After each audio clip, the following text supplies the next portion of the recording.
Hello Jasim ভাই, শাওন আমাকে আপনার নাম্বারটা দিছিল। কাল নাকি কাজ আছে, আমি কাল সকালে কোথায় আসবো ভাই? ও আচ্ছা, আপনি আগামীকাল সকালে গুলিস্তান বাস স্ট্যান্ডে চলে আসবেন। আর হে, দেরি করবেন না, ঠিক 8টা বাজে বাস স্ট্যান্ডে থাকবেন, আমি আপনাকে সাইটে নিয়ে আসবো। ও আচ্ছা ঠিক আছে, আমি কাল সকালে 8টা বাজেই গুলিস্তান বাস স্ট্যান্ডে থাকবো, আপনি কোনো চিন্তা করেন না। সাদিয়া, আমার কাজ ঠিক হয়ে গেছে, আগামীকাল কাজে যাব। সকাল 7টা বাজে আমাকে ঘুম থেকে জাগিয়ে দিও। আচ্ছা ঠিক আছে, জাগিয়ে দেব।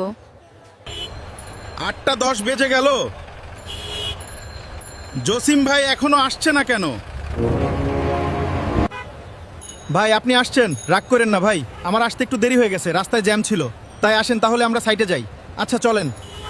উফ, অনেক গরম পড়ছে। এই রাজমিস্ত্রির কাজে এত কষ্ট।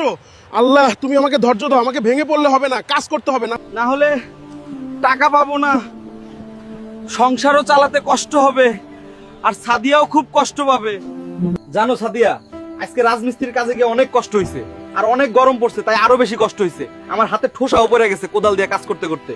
ইস রে, 2 হাতেই ঠোসা পড়ে গেছে। আমার জন্য তুমি অনেক কষ্ট করতেছো। আমি তোমাকে খাইয়ে দিচ্ছি, তুমি হাত দিয়ে খেলে তোমার হাত অনেক জ্বলবে। সাদিয়া, আমি কাজে গেলাম, তুমি রান্না করে দুপুরে খেয়ে নিও, আর সাবধানে থাইকো। আচ্ছা ঠিক আছে, তুমি সাবধানে যাইও।